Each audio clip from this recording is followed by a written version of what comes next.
अजीज दोस्तों, अस्सलाम वालेकुम, नमस्ते, सत श्री अकाल, गुड आफ्टरनून। आज प्रोग्राम है भारत की कोर्ट में जाके हम कर रहे हैं। अश्विनी उपाध्याय जी जो कि लीगल पॉइंट ऑफ व्यू काफी हद तक क्लियर करते हैं, जो कि हम हर आदमी को, आम आदमी को उन चीजों की समझ नहीं होती। भारत की जो मुख्तलिफ समस्याएं हैं उनके हवाले से हमने, मेरी अश्विनी जी से एक लंबा अरसा ख्वाहिश थी कि मेरी उनसे बात हो सके। वो बीजेपी का भी पॉइंट ऑफ व्यू क्लियरली रखते हैं, लेकिन एक भारतीय होने के नाते, एक नेशनलिस्ट होने के नाते अबव पॉलिटिक्स जाके वो चीज़ों को देखते हैं और अपने देश के लिए चीज़ों को क्लियर करते हैं। तो अश्विनी जी, नमस्कार and welcome to the show sir. बहुत बहुत धन्यवाद, बहुत बहुत धन्यवाद आरिफ भाई। मेरी बहुत इच्छा थी कि आपके साथ एक बार चर्चा करें और आज आपने मुझे बुलाया, उसके लिए मैं आपका धन्यवाद देता सर, ये हमारी खुशकिस्मती है कि आज आप हमारे दरमियान हैं। हमें मैं भी एक आम आदमी हूं और एक आम आदमी के लिए चीज़ों को समझना बड़ा मुश्किल होता है। आप हमें कुछ चीज़ें क्लियर कर दें। हर जब लास्ट 2019 में करंट गवर्नमेंट आई थी तो लोगों की बड़ी एक्सपेक्टेशन थी और इस गवर्नमेंट ने इमीडिएटली उन एक्सपेक्टेशन को पूरा करना शुरू कर दिया था। जैसे कि वो आया था, सिटीजन अमेंडमेंट एक्ट आया था, एब्रोगेशन ऑफ आर्टिकल 370 हुआ, ट्रिपल तलाक हुआ, अयोध्या मंदिर हुआ। तो लोगों ने बहुत एक्सपेक्टेशन मान ली, लेकिन फिर ये कोरोना कांड आ गया, फिर कुछ इलेक्शंस आ गए जिसकी वजह से वो स्पीड खत्म हो गई। लोग एक्सपेक्ट कर रहे थे कि 2020 के एंड तक तो यूनिफॉर्म सिविल कोड भी आ जाएगा, नेशनल रजिस्ट्रेशन ऑफ सिटीजन भी आ जाएगा, लेकिन अब ये इस पे रुकावट आ गई है। तो पहले तो मेरे पास कुछ इश्यूज हैं, मैं उन पे आना शुरू करूंगा। पहला इश्यू है माइनॉरिटीज के हवाले से। सर, मैं United Nations human rights council के साथ काम कर रहा हूँ 1994 से, तकरीबन 27 साल हो गए। और मेरी एक अंडरस्टैंडिंग है कि माइनॉरिटी की जो डेफिनेशन है ना, उसमें भारत पूरा नहीं उतरता। इसलिए कि माइनॉरिटी होती है जहां पे स्टेट का कोई रिलीजन हो। जैसे पाकिस्तान एक इस्लामिक रिपब्लिक है तो वहां पे रिलीजियस माइनॉरिटीज होती हैं। लेकिन ये यूके में मैं बैठा हूं, यहाँ पे सेक्युलरिज्म है, तो सेक्युलरिज्म में सब बराबर होते हैं, कोई मेजोरिटी माइनॉरिटी नहीं होती। ये भारत में किस किस्म का सेक्युलरिज्म है कि वहां पे हूँ। माइनॉरिटीज को सारे फायदे भी मिल रहे हैं और मेजोरिटी को सब्जुकेट किया जाता है। तो उसके हवाले से सरकार क्या कर रही है और सरकार को क्या करना चाहिए? अरे भाई, जैसे आपने खुद बताया कि माइनॉरिटी और मेजॉरिटी का कॉन्सेप्ट वहां पे होता है जहां पे सरकार संविधान से नहीं, सेकुलर सरकार ना हो, बल्कि पर्टिकुलर रिलीजन की सरकार। पाकिस्तान हुआ, बांग्लादेश हुआ, ईरान, इराक, जो इस्लामिक कंट्रीज हैं या जो क्रिश्चियन कंट्रीज हैं। चूंकि इंडिया इंडिया एक हिंदुज्म कंट्री नहीं है, इंडिया इंडिया का जो ऑफिशियल कोई रिलीजन नहीं है, यहाँ तो सेकुलर एक कॉन्स्टिट्यूशन है। और कॉन्स्टिट्यूशन में साफ साफ लिखा हुआ है, आर्टिकल 14, सभी नागरिकों के अधिकार बराबर है। आर्टिकल 15 कह रहा है किसी के जाति, धर्म, भाषा, क्षेत्र के आधार पर किसी से भेदभाव नहीं किया जाएगा। कॉन्स्टिट्यूशन का आर्टिकल 16 कहता है सबको समान अवसर मिलेगा। आर्टिकल 25 कहता है कि आप धोखाधड़ी मत करिए, लेकिन अपने अपने मजहब को आप पालन करिए, अपने अपने धर्म का प्रचार प्रसार करिए, साम दाम दंड भेद द्वारा धर्मांतरण मत कराइए। आर्टिकल 29-30 में ये लिखा हुआ है कि आप अपना, आप जो रीति रिवाज है, जो आपका कल्चर है, आप उसको प्रोटेक्ट कर सकते हैं। इतने लिखा हुआ है। हमारे संविधान में कहीं माइनॉरिटी डिफाइन नहीं है। न भारत के संविधान में माइनॉरिटी डिफाइन है, न भारत के किसी भी कानून में माइनॉरिटी डिफाइन, न माइनॉरिटी को आइडेंटिफाई करने की कोई गाइडलाइन है। मैंने पहले आरटीआई फाइल करके सरकार से पूछा था, आप माइनॉरिटी को आइडेंटिफाई कैसे करते हो, क्या गाइडलाइन कैसे है, पैरामीटर क्या है? 1% वाला, 2% वाला, 3% वाला, 5% वाला माइनॉरिटी, या कितने परसेंट वाला माइनॉरिटी? और फिर माइनॉरिटी स्टेट लेवल पे होगा, डिस्ट्रिक्ट लेवल पे होगा, या नेशनल लेवल पे होगा? तो जैसा आपने कहा, जब हमारा संविधान सबको बराबर अधिकार दे रहा है, हिंदू, मुस्लिम, सिख, ईसाई, पारसी, सबको बराबर अधिकार दे रहा है, तो यहां माइनॉरिटी मेजॉरिटी करने का कोई कॉन्सेप्ट नहीं। इनफैक्ट हम लोग संविधान की भावना के खिलाफ जाके हम लोगों को लड़ा रहे हैं इस माइनॉरिटी मेजॉरिटी के चक्कर में। लोग माइनॉरिटी मेजॉरिटी नहीं बनना चाहते, सरकारों ने माइनॉरिटी मेजॉरिटी बना रखा है और माइनॉरिटी डिफाइन नहीं किया, माइनॉरिटी की गाइडलाइन तय नहीं किया और 1992 में एक माइनॉरिटी एक्ट बना दिया, 1993 में नेशनल माइनॉरिटी कमीशन बना दिया, उससे भी पेट नहीं भरा। तो 2006 में एक अलग से माइनॉरिटी अफेयर मिनिस्ट्री कांग्रेस की सरकार ने बना दिया। अब कांग्रेस की सरकार ने 2006 में बना दिया, सेंट्रल गवर्नमेंट में अलग से माइनॉरिटी अफेयर मिनिस्ट्री सारे राज्यों ने भी बना दिया। तो आज की डेट में केंद्र में भी माइनॉरिटी अफेयर मिनिस्ट्री है, सारे राज्यों में माइनॉरिटी अफेयर मिनिस्ट्री है, सेंट्रल लेवल पे माइनॉरिटी कमीशन है, सारे राज्यों में स्टेट लेवल पे माइनॉरिटी कमीशन है। लेकिन माइनॉरिटी कौन है, 1% वाला माइनॉरिटी, 2% वाला माइनॉरिटी, ये डिफाइन नहीं है। और एक बात मैं आपको बताऊं, हमारा संविधान तो समता मूलक समाज की बात करता है, समता, समानता, समरसता, ये हमारे संविधान के कीवर्ड है, प्रियम्बल है, ये हमारा संविधान कहता है इसको अचीव करने की जरूरत है। लेकिन सरकारों ने ठीक इसका उल्टा किया। सरकारों ने पहले सनातन धर्म को, हिंदू धर्म को जातियों के आधार पर बांटा, जातियों के आधार पर अलग अलग कमीशन बना दिए, जातियों के आधार पर अलग अलग योजनाएं बना दिया, जाति के आधार पर अलग अलग कानून बना दिए, उससे भी पेट नहीं भरा तो क्या किया, 1993 में एक माइनॉरिटी कमीशन एक्ट बना दिया और फिर जैन को उसमें से निकाल के माइनॉरिटी बना दिया, बौद्ध को माइनॉरिटी बना दिया, सिख को माइनॉरिटी बना दिया। अरे भाई एक खास बात आप सोचिए जरा, भारत में एक हिंदू मैरिज एक्ट है, वो हिंदू मैरिज एक्ट हिंदुओं पे भी लागू होता है, जैन पे भी लागू होता है, बौद्ध पे भी लागू होता है, सिख पे भी लागू होता है। लेकिन दूसरी तरफ जैन, बौद्ध और सिख माइनॉरिटी होगा और हिंदू मेजॉरिटी। मतलब ये कॉन्सेप्ट जरा देखिए, एक तरफ एक कानून कहता है हिंदू मैरिज एक्ट की ये सब पे लागू होगा, जैन, बौद्ध, सिख पे भी लागू होगा, दूसरी तरफ माइनॉरिटी कमीशन जो नेशनल माइनॉरिटी एक्ट है वो कहता है 1993 वाला, कांग्रेस की नरसिम्हा राव सरकार ने बनाया था कि नहीं नहीं, हिंदू मेजॉरिटी है, जैन, सिख, बौद्ध माइनॉरिटी है। और इतना गजब का तमाशा है, अभी लद्दाख एक आपका स्टेट बन गया, यूटी बन गया है, लद्दाख में हिंदू केवल 1%, वो माइनॉरिटी है, वो मेजॉरिटी कहलाते हैं, वो माइनॉरिटी नहीं कहलाते। लेकिन 50% जो वहां बौद्ध है, 46% जो मुस्लिम है, वो माइनॉरिटी कहलाते हैं। लद्दाख में 2% हिंदू है, वो मेजॉरिटी कहलाते हैं। 96% मुस्लिम कम्युनिटी है, वो माइनॉरिटी कहलाती है। नागालैंड में 8% हिंदू है, वो मेजॉरिटी कहलाते हैं। 92% के आसपास वहां क्रिश्चियन है, वो माइनॉरिटी कहलाते हैं। तो मतलब गजब का तमाशा चल रहा है। 30%, 31%, 32% वोट जो पार्टी वोट पाती है वो सरकार बना लेती है। तो मतलब भारत में 31% से 32% वोट पाने वाली पार्टियां सरकार बना रही है और यहाँ 96% जो कम्युनिटी है एक स्टेट में वो भी माइनॉरिटी बनी हुई। तो ये मतलब कहते नहीं खुला खेल फरुखाबादी, और इस पे बौद्धिक चर्चा भी नहीं हो रही। मीडिया पूरी तरीके से, इलेक्ट्रॉनिक मीडिया को टीआरपी चाहिए, उसको गंभीर मुद्दों से कोई लेना देना नहीं। ये मैं बहुत तकलीफ के साथ कह रहा हूँ भाई, भारत की इलेक्ट्रॉनिक मीडिया केवल और केवल टीआरपी के चक्कर में घूम रही है।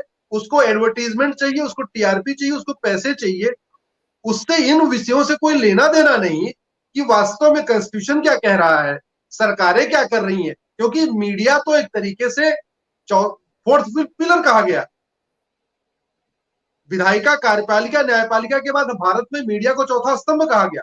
चौथा स्तंभ का काम यह है कि यह दिखाना कि संविधान क्या कहता है, जैसा आज आप चर्चा कर रहे हो, और वास्तव में सरकारें क्या कर रही है वो कोई चर्चा नहीं कर रहा। ये तो मैंने पीआईएल फाइल किया सुप्रीम कोर्ट में, सुप्रीम कोर्ट ने नोटिस इशू किया तो एक दिन के लिए उनको मसाला मिला, एक दिन उन्होंने चर्चा कर लिया। लेकिन आगे जो फॉलोअप चर्चा होती है कि क्या हुआ, कैसे हुआ, कहां बात पहुंची, और फिर प्रैक्टिकल चीजों को दिखाना, लद्दाख के चीजों को दिखाना, लक्षद्वीप की चीज को दिखाना, नागालैंड के सिचुएशन को दिखाना, और जो सिचुएशन हिंदुओं की कश्मीर में है आरिफ भाई, वही सिचुएशन हिंदुओं की नागालैंड में, वही सिचुएशन हिंदुओं की मेघालय में है, वही सिचुएशन हिंदुओं की मिजोरम में है। जिस तरीके से कश्मीर में जो अब यूटी बन चुका है, जहां 96% मुस्लिम है, जो 4% में वहां सिख और हिंदू है, वो खुलेआम अपनी होली नहीं खेल पाते, खुलेआम अपनी दिवाली नहीं मना पाते, सेम सिचुएशन नागालैंड में, क्रिश्चियन वहां पे हिंदुओं को उसी तरीके से टॉर्चर कर रहे हैं जिस तरीके से कश्मीर में हिंदुओं को मुस्लिम्स ने टॉर्चर किया। मेघालय और मिजोरम में हिंदुओं को उसी तरीके टॉर्चर किया जाता जिस तरीके कश्मीर में किया गया था। और मैं आपको एग्जांपल बताता हूं, SC ST एक्ट पूरे भारत में चलता है।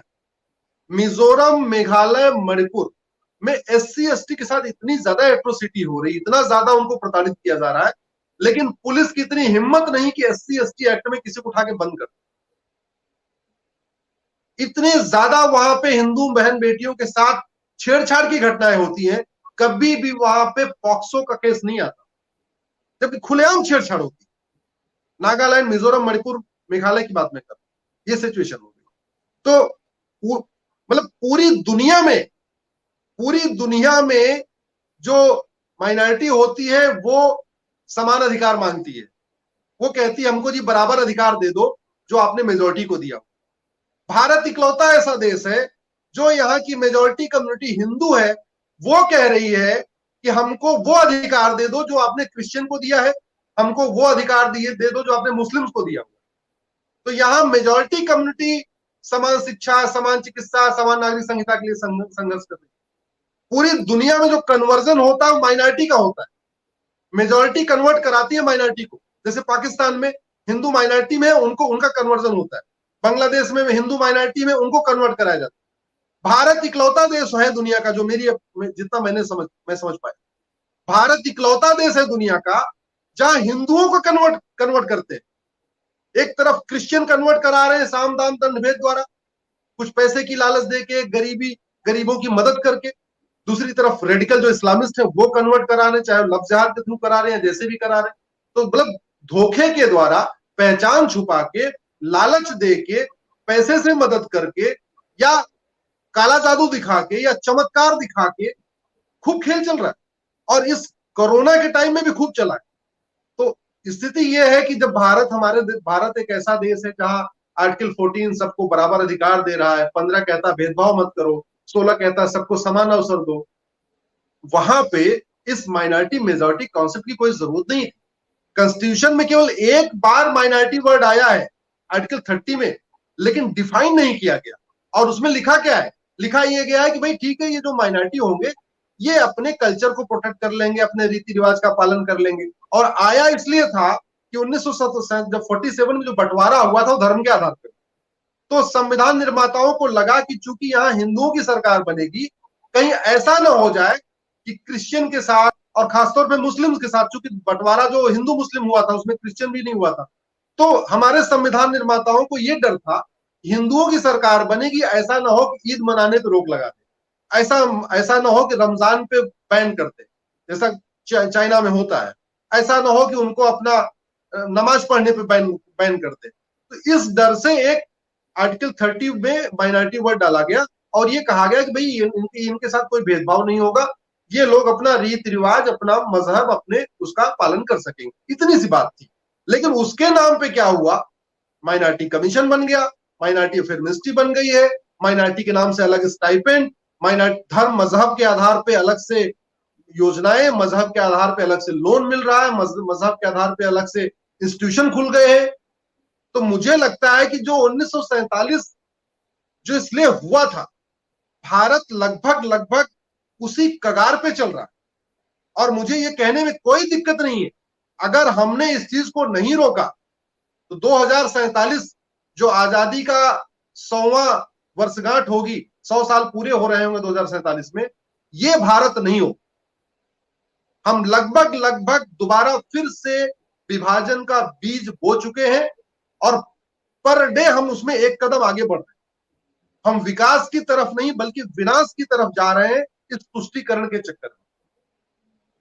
मदरसों में क्या पढ़ाया जा रहा है ये दुनिया जानती है, और मदरसे में जो पाकिस्तान में पढ़ाया जाता है वही भारत में ही पढ़ाया जाता है, वही बांग्लादेश में पढ़ाया जाता है। मदरसे में सबको समानता की बात नहीं सिखाई जाती, मदरसे में केवल और केवल मुस्लिम ब्रदरहुड सिखाया जाता है, ह्यूमन ब्रदरहुड नहीं सिखाया जाता। ये जग जाहिर है, आप तो आपको इस पे ज्यादा आपकी अच्छी एक्सपर्टीज, आप भी जानते हैं। वो मदरसा कहीं का हो, करिकुलम उनका कॉमन है, सिलेबस उनका कॉमन है। जो मुस्लिम वो पाक, जो जो गैर मुस्लिम हो नापाक, जो मुस्लिम हो ठीक, जो गैर मुस्लिम हो काफिर। और उसके साथ क्या क्या होना चाहिए सबको पता है। वो 26 आयतें भी चैलेंज की गई सुप्रीम कोर्ट में, वो विषय अलग विषय है, मैं उस पर नहीं जाना चाहता। लेकिन मेरा ये कहना है अब समय आ गया है, भारत में चूंकि सेकुलर कॉन्स्टिट्यूशन लागू है, भारत सरकार का कोई मजहब नहीं है, भारत सरकार कोई धर्म के आधार पर नहीं चलती, सेकुलरिज्म के आधार पर चलती है, सबको बराबर अधिकार मिला हुआ है। तो ये माइनॉरिटी मेजॉरिटी कॉन्सेप्ट खत्म होना चाहिए, और जितने जल्दी खत्म हो जाएगा उतने ठीक है। नहीं तो हम दोबारा फिर से 2047 हमको एक खतरनाक स्थिति दिख रही है। अगर हमने इन चीजों को नहीं रोका तो 2047 में न भारत बचेगा, न भारतीयता बचेगी, न संविधान बचेगा, न सेकुलरिज्म बचेगा। दोबारा ये यहां वही स्थिति हो जाएगी जो स्थिति आज जिस तरीके से कट्टरवाद चरमपंथ पाकिस्तान में है, जिस तरीके से कट्टरवाद चरमपंथ बांग्लादेश में है, जिस तरीके से कट्टरवाद चरमपंथ आपका अफगानिस्तान में है, जिस तरीके से ईरान, इराक, सीरिया और बाकी जगह पे। इसमें कोई कहने में कोई दो राय नहीं। Sir, international left media biased है। भारत के भी मीडिया वाले, राणा आयोग, बरखा दत्त वगैरह, एक इंटरनेशनली कैंपेन चली है कि भारत में तो हिंदू एक्सट्रीमिस्ट गवर्नमेंट है और Hindutva is a mandate of today's government. तो फिर आप इस हिंदू एक्सट्रीमिस्ट गवर्नमेंट से ये एक्सपेक्ट नहीं करेंगे कि वो भारत को या तो हिंदू राष्ट्र बना दे या फिर ये माइनॉरिटी मेजोरिटी का ड्रामा खत्म करके प्योर सेक्युलरिज्म जो होना चाहिए वो ला दे। तो इस सरकार से मतलब क्या तवक्को ये नहीं होनी चाहिए?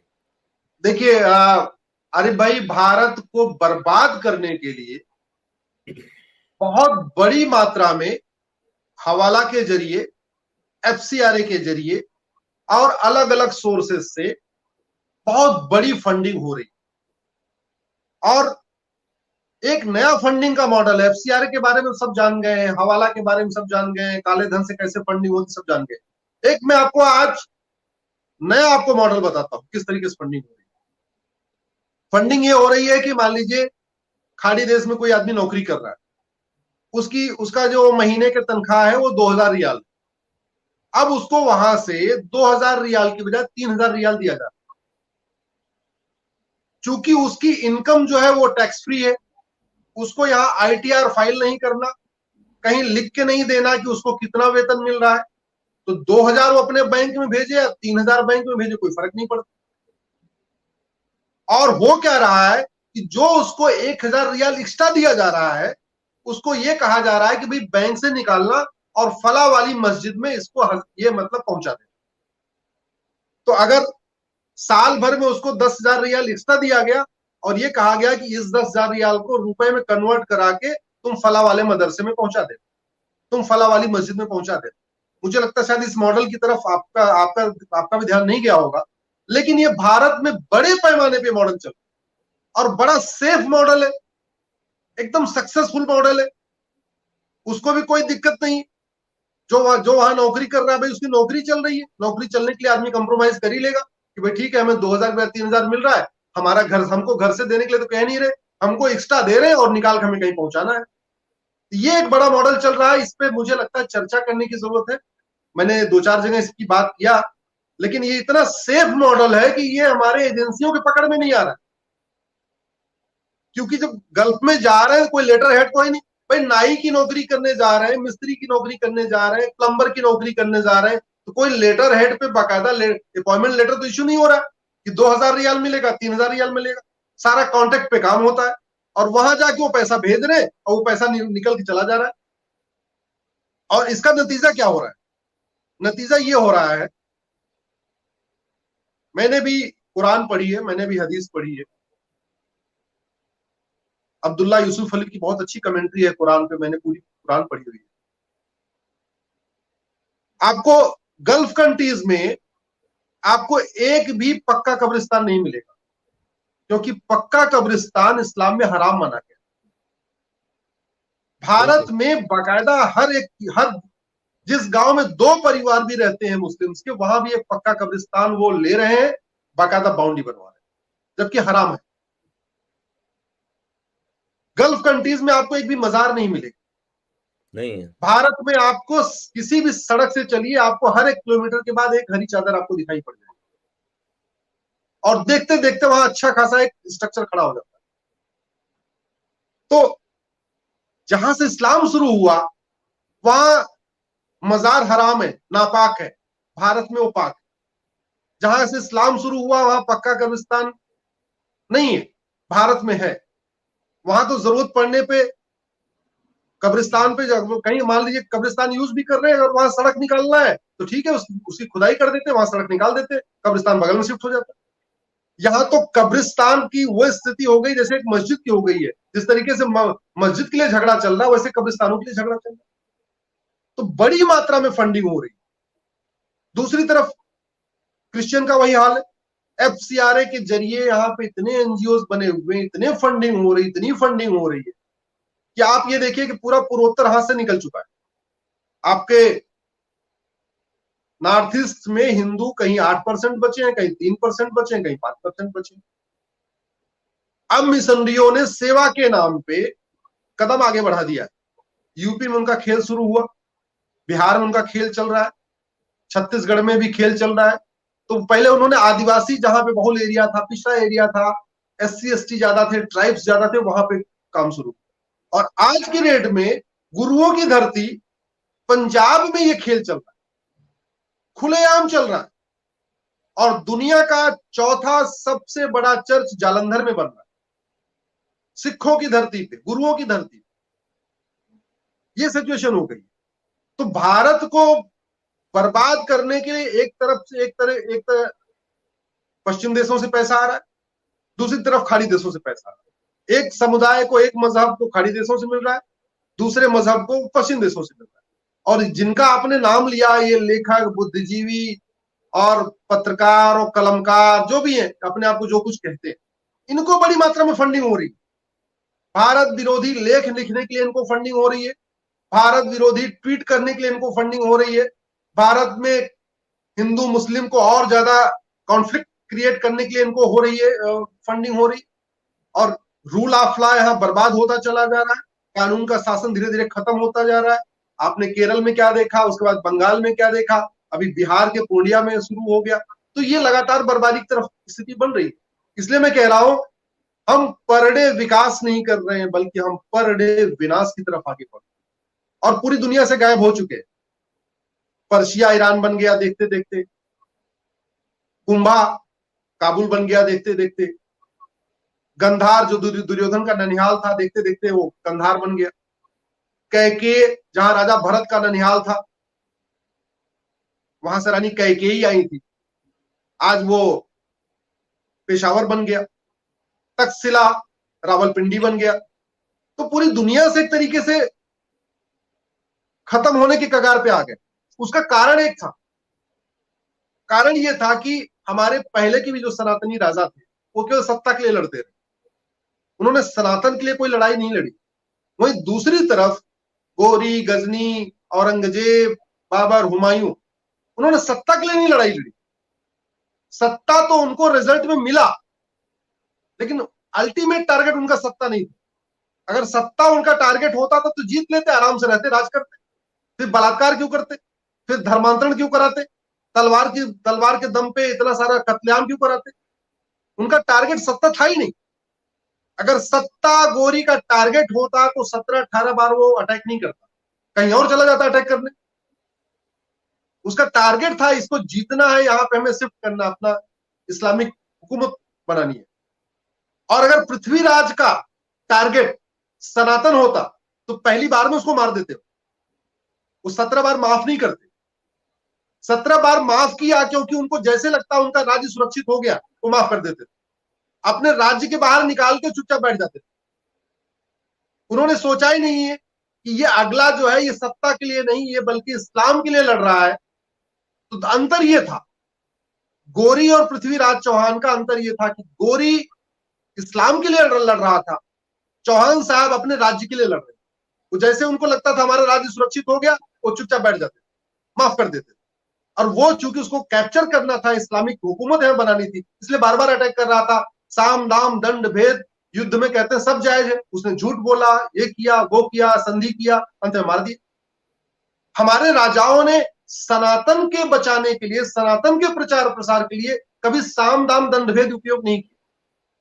वो केवल अपने अपना अपना एरिया देखते रहते, हमारा एरिया सुरक्षित हो जाए बस बात खत्म, अगर बगल में भाड़ गया, हमारा शासन चलता रहे, हमारी राजशाही चलती रहे। शायद यही कारण था कि हम पूरी दुनिया से गायब हो गए। भारत में भी 9 राज्यों में माइनॉरिटी हो चुके हैं, जो आज हम लोग चर्चा करने वाले हैं। और धीरे धीरे धीरे धीरे बहुत तेजी के साथ, जैसे 9 राज्यों में माइनॉरिटी हो गए, बंगाल में 28% हो चुके हैं मुस्लिम। तो 28% से 40% होने में ज्यादा टाइम नहीं लगता भाई। भारत में 1950 में 8% मुस्लिम, आज 18% हो गए। अब 18% से 36% होने में ज्यादा टाइम नहीं लगे। और मैं ये बात इसलिए कह रहा हूं कि ऐसा नहीं कि मुझे इस्लाम से कोई नफरत, बात केवल इतनी है कि कौन सा मजहब, कौन सी विचारधारा इक्वलिटी की बात करती है, कौन सी विचारधारा इक्वलिटी, जस्टिस, लिबर्टी की बात करती है, कौन सी बात, हाँ, फ्रेटर्निटी की बात करती है। कौन सा ऐसा मजहब है, कौन सी ऐसी विचारधारा है जो वसुधैव कुटुंबकम की बात करती है, नारी तू नारायणी की बात करती है, महिला पुरुष सब बराबर है उसकी बात करती है, वसुधैव कुटुंबकम की बात होती है, सर्वधर्म समभाव की बात करती है। कोई और इस्लाम तो नहीं कर रहा है। अगर इस्लाम ये करने लग जाए तो कोई दिक्कत ही नहीं। इसलिए मैं कह रहा हूं, इस्लाम एक रिलीजन है और हिंदुज्म एक धर्म है, सनातन धर्म है, इस्लाम रिलीजन है। हम लोगों ने मिक्स कर दिया है कि बेसिकली क्या हुआ कि धर्म के लिए कोई अंग्रेजी में कोई वर्ड ही नहीं एक्चुअली, जो धर्म है उसके लिए इंग्लिश में कोई वर्ड है ही नहीं। रिलीजन तो एक पंथ की बात करता है, रिलीजन एक पर्टिकुलर तरीके से जीवन जीना, वो है रिलीजन, एक सेक्ट है, वो पंथ है, एक समुदाय है, वो सनातन नहीं है। धर्म तो केवल सनातन धर्म, और ये सनातन धर्म अगर दुनिया से जहां जहां घटेगा, जहां जहां कम होगा, वहां वहां अशांति बढ़ेगी, वहां बहन बेटियों के साथ अत्याचार होगा, वहां बहन बेटियां आराम से अच्छी जिंदगी नहीं जी पाएंगी, वहां बहन बेटियां गुलाम होंगी। और उसका मैं 2 एग्जांपल आपको देता हूं। सनातन धर्म एक सिस्टम था कि जो छोटा राज्य हो या छोटा कस्बा हो, वहां का जो राजा होता था उसकी लड़की के नाम उस पे पड़ता था। यानी जैसे कौशल राज्य था, उसकी उनकी राजकुमारी का नाम कौशल्या। कैकेय राज था जो अब पेशावर बन गया, उनकी राजकुमारी का नाम कैकेयी। सौमित्र राज्य था, राजकुमारी का नाम सुमित्रा। गंधार था जो अब कंधार बन गया, राजकुमारी का नाम गंधारी। ये एक सिस्टम था। मतलब सोचिए जरा कि बेटियों को कितना बड़ा एक दर्जा दिया जाता था। स्वयंवर प्रथा थी, बेटियां अपने आप अपना पति चुन सकती थी। लेकिन ये व्यवस्था गंधार में तब तक थी जब वहां सनातन, जब वो गंधार कंधार बन गया और अब अफगानिस्तान बन गया है, वहां क्या सिचुएशन है। अभी कुछ दिन पहले लड़कियों के स्कूल में बम ब्लास्ट किया गया और ये कह दिया गया लड़कियां निकलेंगी उनका सर ढका रहेगा, लड़कियां स्कूल नहीं जा सकती। ईरान इराक में लड़कियों क्या पोजीशन है, सीरिया में लड़कियों की क्या पोजीशन है। तो इसमें बात ये नहीं हिंदू और इस्लाम की बात नहीं, बात यह है कि अगर ये सनातन पद्धति, सनातन धर्म, सनातन रीति रिवाज जिंदा रहेगा, सबको बराबर अवसर मिलेगा, सबको समान अवसर मिलेगा, महिला पुरुष को समान अवसर मिलेगा, हिंदू मुस्लिम सबको समान अवसर मिलेगा। लेकिन सनातन अगर कमजोर पड़ा, इस्लाम हावी हुआ, तो वो सबको बराबर की नजर से नहीं देखता। देखते देखते पाकिस्तान में 23% माइनॉरिटी थे। जब भारत पाकिस्तान का विभाजन हुआ तो 23% माइनॉरिटी थी। आज की रेट में 2% बचे हुए, 21% गायब हो गए 70 साल में। दूसरी तरफ भारत जो 8% थे मुस्लिम, 18%, और पाकिस्तान जो 23% कम्युनिटी तो 2% हो गई। क्यों? क्या हिंदुओं के बच्चे नपुंसक होते हैं या हिंदुओं की लड़कियां बाज होती हैं, उनसे बच्चे नहीं पैदा होते? सबको पता है कि वहां पे बाकायदा तलवार के दम पे, लालच के दम पे, धोखे से उठा के, स्कूल से उठाना, सब कुछ किया गया। और 70 साल में जो 23% कम्युनिटी थी उसको 2% पे लाके रख दिया। वो 2% भी भागने की कगार पे। उसको तो अगर भारत में नागरिकता मिल जाएगी, भारत में छोड़ के भाग आएगा, सब कुछ छोड़ के भागने के लिए तैयार है। अपना घर छोड़ना, अपना वतन छोड़ना, अपना रीति रिवाज छोड़ना, अपना धर्म छोड़ना, ये बहुत पीड़ादायक होता है। लेकिन जी सर, आप माइनॉरिटीज के हवाले से जो बता रहे थे कि गजनी और गौरी और उसका पृथ्वीराज चौहान का फर्क। हाँ, तो आरिफ भाई मैं ये कह रहा था कि अगर हम देखें कि पहले जो सिचुएशन थी, किसी भी अच्छी चीज को बढ़ाना सरकार की जिम्मेदारी होती है। अगर कोई भी रीति रिवाज, कोई भी कस्टम या कुछ भी अच्छा है तो उसको बढ़ाना सरकार की ड्यूटी होती है। न पहले के राजाओं ने बढ़ाया, मुगल तो बढ़ाते नहीं, अंग्रेज तो बढ़ाते नहीं, लेकिन 1947 या 1950 के बाद भारत की सरकारों ने भी नहीं बढ़ाया। और नतीजा ये हुआ कि सनातन धर्म जो सर्वधर्म संभाव की बात करता है, वसुधैव कुटुंबकम की बात करता है, सबका साथ सबका विकास की बात करता है, नारी तू नारायणी की बात करता है, महिला पुरुष के समानता की बात करता है, हिंदू मुस्लिम के समानता, सब मतलब सब मनुष्यों में एक समानता की बात करता, भाईचारे की बात करता है। वो सिकुड़ता सिकुड़ता आज की डेट में देखिए कि भारत के 9 राज्यों से भी सिकुड़ गया। पूरी दुनिया से सिकुड़ा सिकुड़ा भारत के 9 राज्य सिकुड़ गए।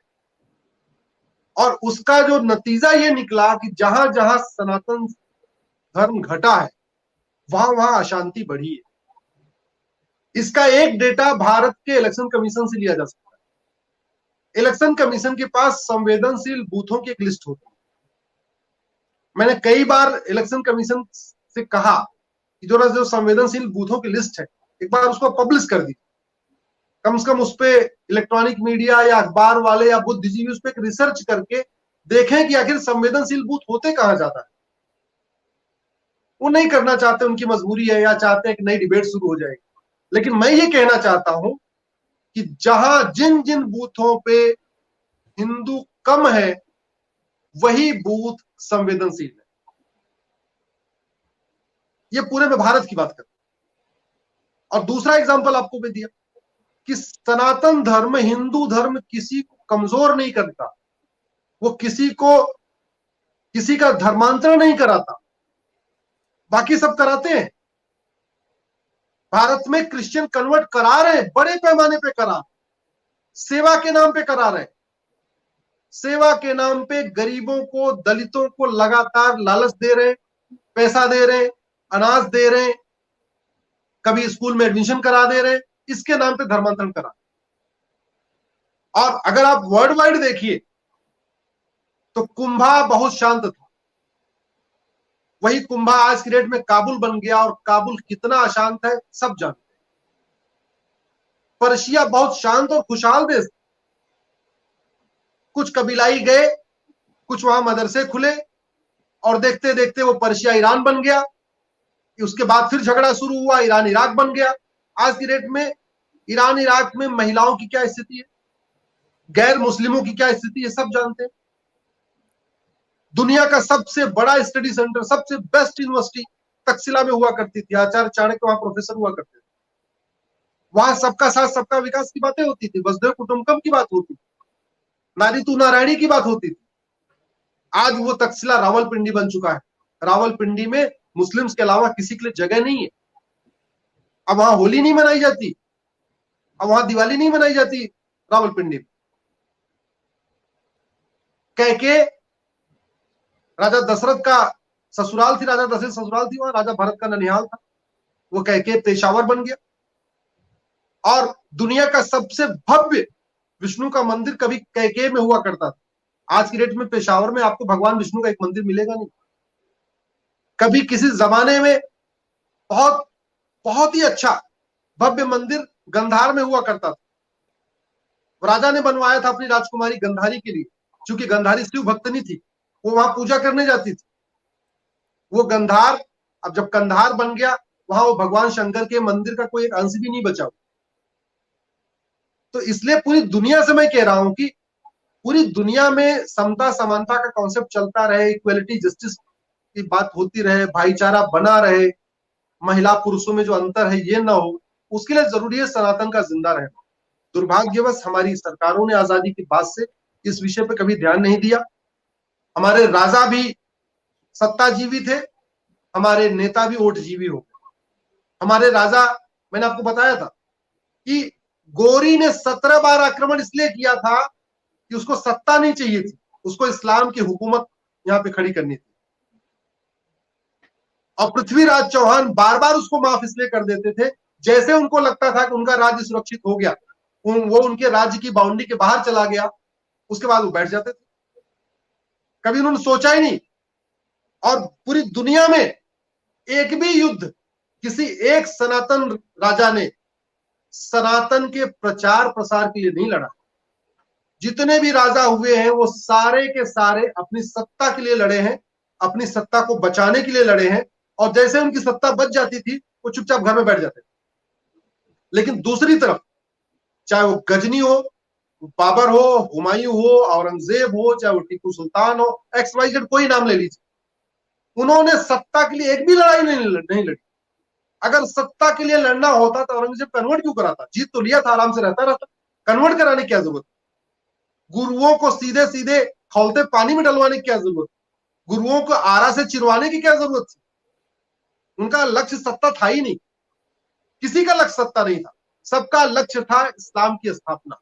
और वही दूसरी तरफ आप मुझे एक भी हिंदू राजा बनाइए, एक भी सनातनी राजा बताइए जिसने वास्तव में सनातन को प्रचार प्रसार करने के लिए, सनातन को आगे बढ़ाने के लिए किसी एक देश पे हमला किया हो और उस देश पे कब्जा किया हो और कब्जा करके वहां पे सनातन सिस्टम लागू किया। एक भी एग्जांपल नहीं। अब तो जो हो गया सो हो गया, हम उस पर तो नहीं जा सकते, लेकिन हम तो ये कहते हैं अब जब संविधान चल रहा है, भारत संविधान से चल रहा है, और संविधान दो शब्दों से मिलकर बना हुआ है, संविधान। कॉन्स्टिट्यूशन जैसे रिलीजन और धर्म दो अलग अलग चीजें हैं, ऐसे कॉन्स्टिट्यूशन और संविधान दो अलग अलग चीजें हैं। संविधान के लिए इंग्लिश में कोई वर्ड है ही नहीं। संविधान का मतलब होता है, अरे भाई, संविधान, ऐसा विधान जो सब लोगों पे समान रूप से लागू हो, उसको संविधान कहते हैं। सम प्लस समधन विधान बराबर संविधान। जब संविधान को हम दो उसको संधि विच्छेद करते हैं, तो भारत में आज की डेट में संविधान है ही नहीं। जातियों के आधार पे कानून बना दिया, उससे भी पेट नहीं भरा, तो मजहब के आधार पे कानून बना दिया। जातियों के आधार पे योजनाएं पहले बनाई सनातन धर्म को खत्म करने के लिए, उससे भी पेट नहीं भरा, तो मजहब के आधार पे योजनाएं शुरू कर दिया। साउथ में, खासतौर पे तमिलनाडु का मैं एग्जांपल आपको देता हूं और केरल का एग्जांपल देता हूं। वहां पे क्या है कि क्रिश्चियन और मुस्लिम को वजीफा मिलेगा, वो भले ही वो समृद्ध हो, भले ही वो पैसे वाला हो, सरकारी स्कूल में, लेकिन गरीब हिंदू को नहीं मिलेगा। तो नतीजा क्या हो रहा, कहते नहीं मरता क्या ना करता। एक गरीब हिंदू है बेचारा, उसके बगल वाले को दो, अगर जो उसके पड़ोसी में ठीक ठाक समृद्ध है मुस्लिम, उसके उसके उसके बच्चे को पैसा मिल रहा है, वो हिंदू को नहीं मिल रहा है। तो मजबूरी में क्या करता है, वो जब फॉर्म भरता है तो रिलीजन वाले कॉलम में नाम वाम सब वही रखता है, नाम रहेगा अश्विनी कुमार, अरविंद कुमार, जो भी है, उसमें डाल देगा क्रिश्चियन, केवल रिलीजन वाले कॉलम में। अब जो बच्चा फर्स्ट से लेके 12वीं तक लगातार क्रिश्चियन क्रिश्चियन क्रिश्चियन क्रिश्चियन, उसके दिमाग में क्रिश्चियनिटी बैठ गई है, तो वो क्रिश्चियनिटी को चेंज कैसे करेगा? वो सारे रिकॉर्ड में क्रिश्चियन हो गया और धीरे धीरे धीरे धीरे वो सनातन धर्म से दूर चला गया। तो भारत में केवल मिशनरियां ही कन्वर्ट नहीं करा रही हैं, बल्कि यहां तो स्टेट स्पॉन्सर्ड कन्वर्जन हो रहा है। स्टेट स्पॉन्सर्ड कन्वर्जन इसलिए कह रहा हूं कि भैया तुम गरीबी के आधार पे कोई योजना क्यों नहीं चला रहे? गरीब हिंदू का बच्चा है तब भी वजीफा दो, मुस्लिम का बच्चा है तब भी वजीफा दो। अगर हिंदू लोन लेना चाहता तो वो भी, उसको भी दे दो, नीडी है, और मुस्लिम लोन लेना चाहता उसको भी दे दो।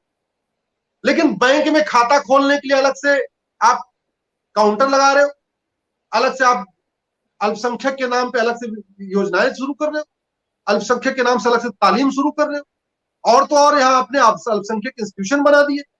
क्यों? सारे लोग एक साथ मिलकर पढ़े तो क्या दिक्कत? अलीगढ़ हो या जामिया हो, सब लोग एक साथ मिलकर पढ़े तो क्या दिक्कत? BHU में सब लोग मिलकर पढ़े तो क्या दिक्कत है? जरूरत क्या है अलग से करने के लिए? और जब मजहब के आधार पर हमारा विभाजन हो चुका, पूरी दुनिया देख चुकी है, ये तो लाइव एग्जांपल है कि इस्लाम जहां बढ़ता है वो 50 साल के अंदर दूसरों को वहां जीना मुश्किल कर देता है। वो विचारधारा वैसी है वहां, तो दूसरों को खत्म कर देता है। अभी तो लेबनान की स्थिति देख लीजिए, लेबनान कहां चला गया, कश्मीर कहां चला गया। आपका लद्दाख लक्षद्वीप कहाँ चला गया? तो जब ये हम सब जानते हैं तो जानबूझ के आंखों देखे शुतुरमुर्ग बने हुए और हम ये बात कहते हैं तो हम कम्युनल हो गए। जब हम सच्चाई बता रहे हैं कि भैया स्थिति ये है, यहाँ पे हिंदू और मुस्लिम का झगड़ा नहीं है बल्कि दो विचारधाराओं का झगड़ा है। एक विचारधारा कहती है कि नहीं, आपको इसी तरीके से कपड़ा पहनना, इसी तरीके से त्योहार मनाना, इसी तरीके से आपको पूजा करनी, इसी तरीके से सजदा करना। दूसरा एक कहता है नहीं, आप जैसे करना करो, जैसे शादी करना वैसे कर लो, कोर्ट में कर लो, मंदिर में कर लो, फेरे ले लो, घर में कर लो, पार्क में जाके कर लो, जहाज में कर लो, कैसे भी कर लो। तो यहाँ ये विचारधारा की टकराहट है और उस विचारधारा की टकराहट में हमारी सरकारें, चूंकि वोट लगातार बढ़ता जा रहा है, मुस्लिम्स कम्युनिटी के वोट लगातार स्ट्रांग होते जा रहे हैं, तो अपीजमेंट की पॉलिटिक्स चलती जा रही है। माइनॉरिटी कमीशन बन गया, माइनॉरिटी एमनेस्टी बन गई। और जहां तक आपने कहा कि इस सरकार को तो गजब को बदनाम कर रहे, एक भी ऐसी योजना नहीं है जिसमें 30% से 35% मुस्लिम्स ने बेनिफिट नहीं लिया। 2014 की बात बता रहा हूं। जनधन खाता 32%, जो टोटल जनधन खाता खुला उसका 32% अकेले मुस्लिम्स का खुला है। मुफ्त का मकान 34% अकेले मुस्लिम्स को गया। मुद्रा लोन शायद 32% या 31% मुस्लिम्स को गया। तो एक भी केंद्र सरकार की योजना नहीं है, चाहे वो आयुष्मान योजना हो, चाहे मुद्रा योजना हो, चाहे वो पेंशन योजना हो, चाहे वो किसानों को जो सब्सिडी दी जा रही वो योजना हो, चाहे मुफ्त का मकान हो, एक भी, चाहे वो अटल एक्सीडेंट वाला लोन की योजना है, कोई योजना ऐसी नहीं है जिसमें 30 से 35% मुस्लिम्स की भागीदारी नहीं है, जबकि उनकी संख्या 18% है। लेकिन जो पार्टिसिपेशन है, फायदा लेने में, वो 35% है, 34% है, 32%। इसके बाद भी कह रहे नहीं नहीं, ये तो सरकार जो है हिंदूवादी सरकार है। ये तो मतलब वो कहते हैं कि इसको इस तरीके से बातों में उलझा के रखो कि अपना एजेंडे जो वास्तव में काम करना है वो काम ही ना हो पाए। मैं आपको दूसरा एग्जांपल बताता हूं किस तरीके से पुष्टिकरण हुआ। 125 बार संविधान बदला जा चुका है, 5 बार सुप्रीम कोर्ट का फैसला बदला जा चुका है, लेकिन ओरिजिनल जो कॉन्स्टिट्यूशन है उसको 100% लागू नहीं किया। मतलब जो मूल संविधान है, जो हमारे संविधान निर्माताओं ने मिलकर बनाया, 300 लोगों ने मिलकर, और वो जो 300 लोग थे उसमें हिंदू, मुस्लिम, सिख, ईसाई, पारसी सब लोग थे। ऐसा नहीं केवल हिंदू थे उसमें, भाई रफी अहमद किदवई थे, मौलाना कलाम थे, सर सैयद अहमद खां थे, हर कम्युनिटी के लोग थे, एंग्लो इंडियन थे, क्रिश्चियन थे, सारे लोग थे। सबने मिलकर तय कर लिया आर्टिकल 14 में सब लोग बराबर रहेंगे, सरकार नहीं मान रही। सब लोगों ने मिलकर कहा आर्टिकल 15 बना दिया, कोई भेदभाव नहीं होगा, सरकार भेदभाव कर रही है। सबने मिलकर कहा आर्टिकल 16 सबको समान अवसर मिलेगा, सरकार नहीं लागू कर रही। सबने कहा आर्टिकल 44 इस देश में मजहब के आधार पे अपने अपने पर्सनल लॉ नहीं होंगे बल्कि एक यूनिफॉर्म सिविल कोड होगा। किसी और दिन में, चूंकि बहुत लंबा विषय यूनिफॉर्म सिविल कोड, में आपसे अलग से चर्चा कर सकता हूं अगर आप कहेंगे तो यूनिफॉर्म सिविल कोड आर्टिकल 44 होगा, सरकार लागू नहीं कर रही है।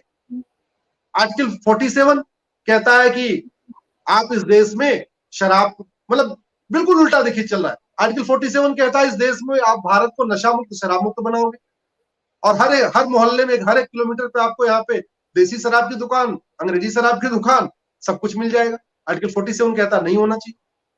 आर्टिकल 351 कहता है, आर्टिकल 351 कि सरकार की ये ड्यूटी है, केंद्र सरकार की, वो ऐसी व्यवस्था सुनिश्चित करे कि पूरे देश भर के लोग हिंदी लिखना, पढ़ना, बोलना ये कर सके। उसका पर्पज ये था जो संविधान में हमारे दिया गया कि अंग्रेजी हमारी कनेक्टिंग लैंग्वेज नहीं होनी चाहिए। उसमें संविधान सभा में डिबेट हुई, चूंकि 80% इंडिया के लोग हिंदी बोल लेते हैं, पढ़ लेते हैं, समझ लेते हैं, तो जो बाकी परसेंट है थोड़ा उनको भी प्रमोट कर दीजिए, तो Hindi will become the connecting language of India. आज की डेट में English is the connecting language of India. और संविधान तो बाद में आया। 1917 में भरूच में एक एजुकेशन कॉन्फ्रेंस हुआ। उस एजुकेशन कॉन्फ्रेंस की अध्यक्षता महात्मा गांधी ने किया।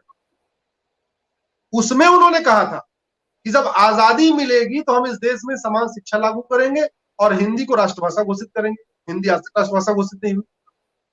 मतलब 1917 में आजादी बहुत दूर थी उस समय। तब महात्मा गांधी ने कहा था हम इस देश में समान शिक्षा लागू करेंगे। मंत्री और संत, उनका वर्ड यही था, इस देश में मंत्री और संतरी का बच्चा एक किताब पढ़ेगा। आज की डेट में मिडिल क्लास का बच्चा अलग किताब पढ़ रहा है, अपर क्लास का बच्चा अलग किताब पढ़ रहा है, हायर इनकम ग्रुप का बच्चा अलग किताब पढ़ रहा है, मुस्लिम का बच्चा अलग किताब पढ़ रहा है, हिंदू का बच्चा अलग किताब पढ़ रहा है। तो जब समान शिक्षा नहीं, इसलिए समता समानता समरसता आ ही नहीं सकती। भाई अलग अलग सब करिकुलम चल रहा है, आईसीएसई बोर्ड अलग पढ़ा रहा है, सीबीएसई बोर्ड अलग पढ़ा रहा है, यूपी बोर्ड अलग पढ़ा रहा है, बिहार बोर्ड अलग पढ़ा रहा है, सारे अलग अलग अपने अपने चला रहे। हाँ, एंट्रेंस एग्जाम एक है, इंजीनियरिंग का नीट एक एग्जाम, मेडिकल का आपका एक एग्जाम, क्लैट एक एग्जाम, आईएएस का एक एग्जाम, आईपीएस का एक एग्जाम, सारे एक एग्जाम। एग्जाम एक होंगे लेकिन सिलेबस दुनिया भर के चल रहे हैं, बोर्ड दुनिया भर के चल रहे हैं, तो इक्वल अपॉर्चुनिटी लोगों को नहीं मिल पा रही। तो मैं ये कह रहा था कि सबसे जो ज्यादा जरूरत है इस सरकार को करने की, वो पहले तो संविधान को 100% लागू कर। आर्टिकल 348 कहता है कि इस देश में सबको 3 लैंग्वेज आनी चाहिए, लिखना पढ़ना बोलना। इसलिए सरकार बेसिक एजुकेशन में 3 लैंग्वेज मैंडेटरी कर दे। इसका मतलब जम्मू कश्मीर वाले को भी 3 लैंग्वेज आनी चाहिए, तमिलनाडु वाले को भी 3 लैंग्वेज आनी चाहिए, यूपी बिहार को सबको 3 लैंग्वेज आनी चाहिए।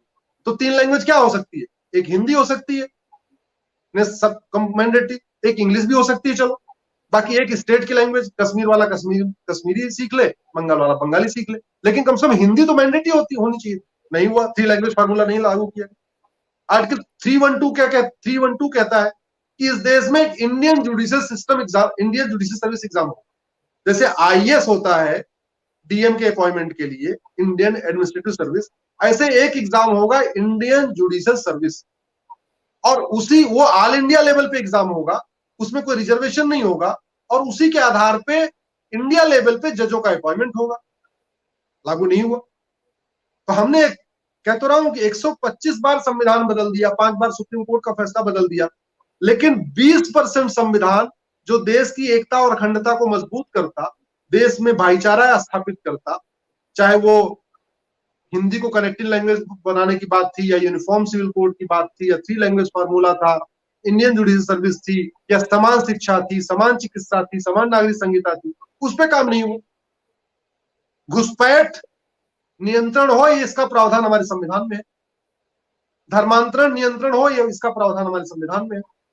जनसंख्या नियंत्रण का प्रावधान हमारे संविधान में, और संविधान के कॉन्करेंट लिस्ट में है। कॉन्करेंट लिस्ट का मतलब केंद्र सरकार भी कानून बना सकती है जनसंख्या नियंत्रण, राज्य सरकार भी बना सकती है। कभी आप चर्चा करेंगे तो मैं जनसंख्या पे आपसे अलग से चर्चा करूंगा कि एक अलग विषय है, लेकिन नहीं हुआ उस पे का। तो 20% संविधान बचा हुआ है, और वो इसलिए बचा हुआ है कि सरकारें, राजा हमारे सत्ताजीवी थे, नेता हमारे वोटजीवी हो गए। सत्ताजीवी अपनी सत्ता सुख भोगते रहे, नेता वोटजीवी वोट लेते रहे, और सनातन धर्म सिकुड़ता रहा, सिकुड़ता रहा, सिकुड़ता रहा। अफगानिस्तान से में खत्म हुआ, पाकिस्तान में खत्म हुआ, बांग्लादेश में खत्म हुआ, भारत के 9 राज्यों में भी खत्म हो गया है, और अब जहां बचा हुआ है वहां भी खत्म होने की कगार पर चल। तो सर आपने ये जो सब चीजें बताई, जैसे आपने 2047 का उदाहरण दिया, आपने दूसरी चीजें बताई, तो ये सब तो सरकार को भी पता होगी। तो इस सरकार से हमें इतनी उम्मीदें हैं, तो अगर ये सरकार भी नहीं कर रही तो फिर कौन करेगा? ये आपने बिल्कुल सही कहा कि अगर ये सरकार नहीं करेगी तो कौन करेगा। देखिए, अगर एक आप नागरिक के नाते समझे, आप सबकी ड्यूटी है, जुडिशरी की अपनी ड्यूटी है, नागरिकों की अपनी ड्यूटी है, कार्यपालिका की अपनी ड्यूटी है, विधायिका की अपनी ड्यूटी है। जो सबसे बड़ी ड्यूटी आज की डेट में खासतौर पे भारत जैसे डेमोक्रेटिक कंट्री में है, वो ये है कि हेल्दी डिबेट, ऐसे विषयों पे डिबेट हो कि भैया जो हमारे क्या हो रखा है। अरे भाई, भारत में खासतौर पे मीडिया में शाम को सारे चैनल बहस करते हैं, 2-2, 3-3 घंटे बहस करते हैं, और नाम भी दिया हुआ है, मुकाबला, हल्ला बोल, दंगल, बड़ी बहस, देश की बात, राष्ट्र की बात, भगवान जाने क्या क्या नाम दिया हुआ। लेकिन होता क्या है, उसमें 3-4 लोग बुला लेंगे और केवल प्रॉब्लम पे तू मैं चलती रहेगी, प्रॉब्लम पे आरोप प्रत्यारोप चलता रहेगा, प्रॉब्लम पे नूरा कुश्ती चलती रहेगी। प्रॉब्लम का रूट काज क्या है और उसका परमानेंट सोल्यूशन क्या है, उस पर चर्चा नहीं होती। केवल तू मैं नूरा कुश्ती आरोप प्रत्यारोप करा के वो 1 घंटे की डिबेट निकाल देते। वो चिल्लाएंगे, चीखेंगे, चिल्लाएंगे, सब कुछ करेंगे। तो जब तक मीडिया अपनी ड्यूटी नहीं निभाएगी, देश के जो नागरिक हैं, जो कोई अपनी जाति के आधार पे एसोसिएट है किसी से, कोई मजहब के आधार पे एसोसिएट है, कोई भाषा के आधार पे जुड़ा हुआ है, तो ये जो जातिवादी मानसिकता है, भाषावादी मानसिकता है, क्षेत्रवादी मानसिकता है, मजहबी मानसिकता है, वो नागरिकों को भी हटाना पड़ेगा। और सरकार को निश्चित रूप से, जब एक, जैसे आप चर्चा कर रहे हैं, जब इस पे चर्चा अच्छी हो तो सरकार तो नब्ज टटोलती रहती है कि जनता में क्या हो रहा है। अगर अपने आप प्रेशर क्रिएट हो जाएगा, अपने आप प्रेशर क्रिएट हो जाएगा, अपने आप सरकार करेगी। और ये बात तो जैसा आपने कहा, मैं बिल्कुल कह रहा हूं, अगर मोदी जी भारत में समान शिक्षा लागू नहीं कर पाए तो कोई नहीं लागू कर पाएगा। मोदी जी अगर भारत में समान नागरिक संहिता नहीं लागू कर पाए, हमें तो कोई नहीं दिख रहा है। अगर मोदी जी भारत में घुसपैठ नियंत्रण कठोर कानून नहीं बना पाए, धर्मांतरण नियंत्रण के खिलाफ कठोर कानून नहीं बना पाए, जनसंख्या नियंत्रण के खिलाफ कठोर कानून नहीं बना पाए, तो कौन बनाएगा? हमको तो कोई नहीं दिख रहा है बनता हुआ। हाँ, हमको ये 2047 2040 जरूर दिख रहा है कि जिस तेजी के साथ, उसका एक और भी बड़ा कारण है, हमारे क्या हो रखा है कि जो रूल ऑफ लॉ, अगर आप इंटरनेशनल रैंकिंग ऑफ इंडिया उठा के देखें, जितने बैड पैरामीटर हैं, घटिया पैरामीटर हैं, उसमें हम टॉप 20 में, जितने अच्छे पैरामीटर हैं उसमें हम सब आउट ऑफ 50। उदाहरण के लिए, अवैध हथियार रखने के मामले में हम दुनिया में नंबर 2 है, पानी निकालने के मामले में जमीन से नंबर 1 है। तो जो घटिया रैंकिंग है वहां हम टॉप 10 या टॉप 20, लेकिन जितनी अच्छी रैंकिंग है, जहां हमें टॉप 10 में होना है, टॉप 20 में होना चाहिए, वहां आउट ऑफ 50 है। रूल ऑफ लॉ इंडेक्स में 69 प्लेस पे है, करप्शन परसेप्शन इंडेक्स में 80 स्थान पे है, हैप्पीनेस इंडेक्स में 130वें स्थान पे है, जेंडर इक्वलिटी इंडेक्स में 135वें स्थान पे है। तो ये जो हमारा इरोजन हो गया, जो बिल्कुल डाउन चले गए, उसका जो सबसे बड़ा कारण ये हुआ कि सरकारों ने यहाँ पे लोक लुभावन योजनाएं तो बनाई, लेकिन रिफॉर्म नहीं किया। भारत में मैकाले का बनाया हुआ 1860 का इंडियन पिनल कोड आज भी चल रहा है, 1860 का। मैकाले ने 1861 में पुलिस एक्ट बनाया था, और वो पुलिस एक्ट इसलिए बनाया गया था कि जो यहाँ वायसराय है उनको सिक्योरिटी मिलती रहे, और जो कलेक्टर जो टैक्स कलेक्ट किया करते थे उनको कोई दिक्कत ना आने पाए, उसीलिए एक पुलिस सिस्टम क्रिएट किया गया। वो आज भी चल रहा है। अब चूंकि कानून वही है तो पुलिस वैसे बिहेव कर रही है। अंतर केवल इतना है कि जो पुलिस पहले अंग्रेजों की गुलाम थी, अब वो सत्ता की गुलाम हो चुकी। बंगाल में हिंसा क्यों हो रही है? क्योंकि पुलिस मूक दर्शक बनी हुई है। जब तक मुख्यमंत्री नहीं कह देंगे, जब तक गृह मंत्री नहीं कहेगा, एफआईआर लॉन्च नहीं करेंगे, तो वो रूल ऑफ लॉ कहां से मेंटेन हो? 1872 का एविडेंस एक्ट चल रहा है,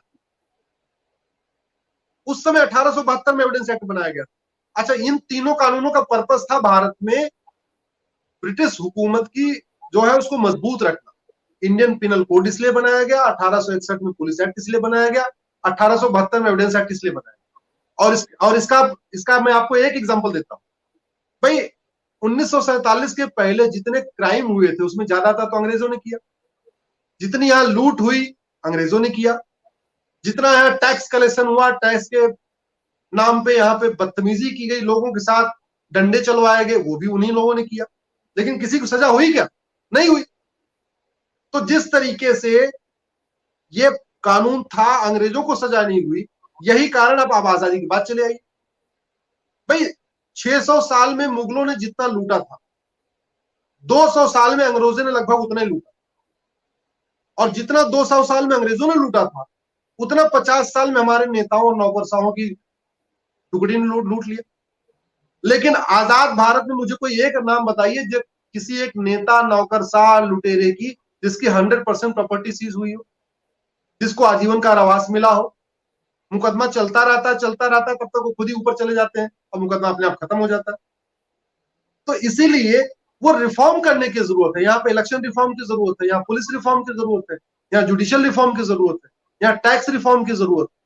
सिस्टम सब कुछ वही चल रहा है जो अंग्रेजों ने बनाया।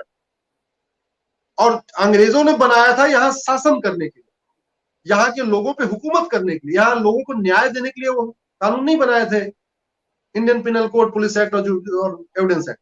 लेकिन वो सूट करता है हमारे सत्ता कि लूट, पहले भी लूट तंत्र चलता रहे, किसी कोई न पकड़ा जाए, बाद में भी लूट तंत्र चलता रहे, न पकड़ा जाए। और नतीजा ये है कि आप ये देखिए कि मुकदमे यहाँ सालों साल चलते हैं, 20 साल, 25 साल, 30 साल, 40 साल, 50 साल के मुकदमे भी चल रहे हैं। मेरे सुप्रीम कोर्ट में ऐसे ऐसे मुकदमे आए हैं जो कभी 1960 है, 65 है, और 60 में शुरू हुए थे, आज भी सुप्रीम कोर्ट आके रुके हुए, ये सिस्टम रुके हुए। तो वो रिफॉर्म नहीं हो रहा है। और उसका एक एग्जांपल बताता हूँ। छोटे ओवैसी ने बोला 15 मिनट के लिए पुलिस हटा दो, मैं पूरे भारत से हिंदुओं को खत्म कर दूंगा। शायद आपने भी सुना होगा, ये कोर्ट जी सुना जी होगा, जी सुना था ना। जी जी अब जब वो छोटा ओवैसी बोला कि 15 मिनट के लिए पुलिस हटाओ, मैं भारत को हिंदू विहीन कर दूंगा, उसको अगर सजा हो गई होती तो दूसरा कोई छोटा ओवैसी बनता क्या? बड़ा क्लियर मैसेज जाता, भैया देखो एक बार बोला और वो तो जेल में चला गया, उसको 10 साल 20 साल सजा हो गई। लेकिन सजा नहीं हुई तो आप एक तरीके से उसको प्रमोट कर, किसी गांव में एक गुंडा निकले, एक आदमी बदमाशी करे, गुंडागिरी करे, आप उसको पकड़ के साल भर के अंदर सजा दे दो, तो दूसरा उसको एक गांव में गुंडा नहीं निकले, सबको पता रहेगा, अरे वो गुंडा, उसने गुंडागिरी किया था, देखो तो जेल में सड़ रहा है। लेकिन अगर आप सजा नहीं दोगे तो देखते देखते वहां पे 10 गुंडे और बन जाएंगे। ये अपराध भी छुआछूत की बीमारी है। तो भारत में आज की डेट में रूल ऑफ लॉ तो है नहीं, यहां तो लोकतंत्र नहीं है, भीड़ तंत्र चल रहा है। उदाहरण के लिए, आप अगर रूल ऑफ लॉ मानते हैं, कानून को मानते हैं, सब नियम कानून मानते हैं, रेड लाइट तोड़ेंगे तो 5,000 रुपए की पेनल्टी, सीट बेल्ट नहीं लगाएंगे 5,000 रुपए की पेनल्टी। लेकिन आप रूल ऑफ लॉ को नहीं मानते, आप कानून को नहीं मानते, भारत संविधान को नहीं मानते, आप 200 लोगों, 500 लोगों को इकट्ठा करके हाईवे जाम कर लीजिए, जैसा आज की डेट में किसान आंदोलन के नाम पे चल रहा है। दिल्ली का बॉर्डर जाम करके बैठे हुए, 8 महीने से जाम करके बैठे हुए, एक भी केस नहीं हो रहा। जो एक दो के ऊपर केस हुआ था वो कह रहे हैं हम यहां तब उठेंगे जब वो केस उठा लोगे। तो ये क्या तमाशा है? मतलब सारे नियम कानून उनके ऊपर जो नियम कानून मानते हैं, जो नियम कानून नहीं मानते उनके लिए कोई नियम कानून नहीं। 1 लाख, अगर 1,78,1,76,000 करोड़ का जो 2G घोटाला हुआ, उसमें 1 लाख करोड़ भी अगर वसूल लिया गया होता या 50,000 करोड़ भी वसूल लिया होता तो एक मैसेज जाता।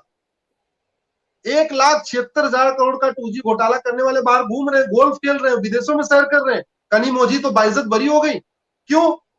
वो 1872 का एविडेंस एक्ट चल रहा, नार्को पॉलीग्राफ ब्रेन मैपिंग कानून बनाया नहीं।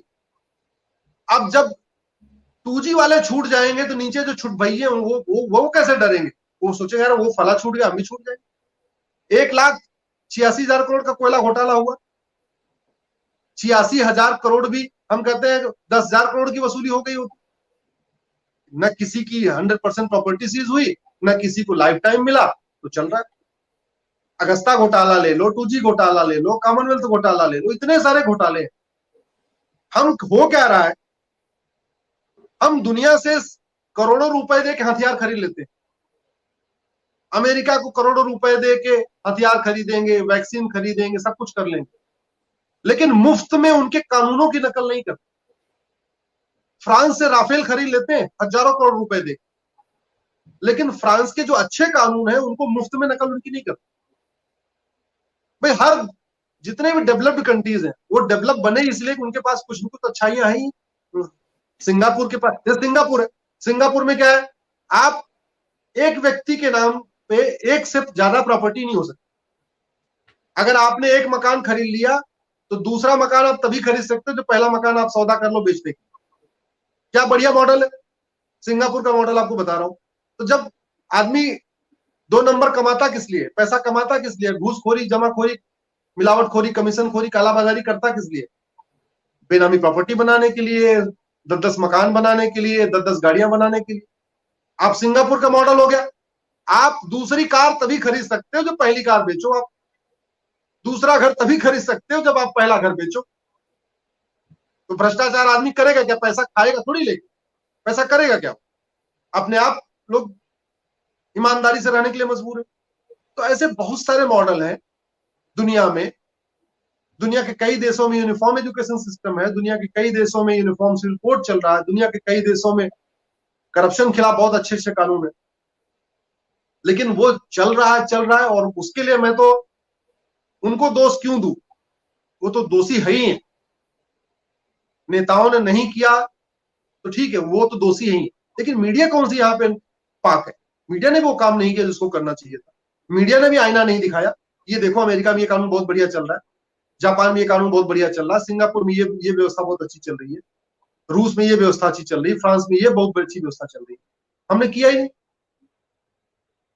तो इसलिए भारत में न जातिवाद कम हो रहा है, न भाषावाद कम हो रहा है, न कट्टरवाद कम हो रहा है, न नक्सलवाद कम हो रहा है, न माओवाद कम हो रहा है, न मजहबी उन्माद कम हो रहा है, न जमाखोरी कम हो रही है, न कालाबाजारी कम हो रही है, न मिलावटखोरी कम हो रही है, न मुनाफाखोरी कम हो रही है। सब कुछ एज इट इज चल रहा है। सर, अजीज दोस्तों, आपने देखा आज का प्रोग्राम। ये अश्विनी जी के साथ हमारा 4 विशेष मुद्दों पे डिस्कशन का ये जो प्रोग्राम है, उसमें पहला मुद्दा आज हमने डिस्कस किया, भारत के सेक्युलरिज्म की गलत जो सिस्टम है उसको किस तरह करेक्ट करना, माइनॉरिटीज, अपीसमेंट पॉलिटिक्स, इन सब चीजों के हवाले से आज हमने डिस्कस किया।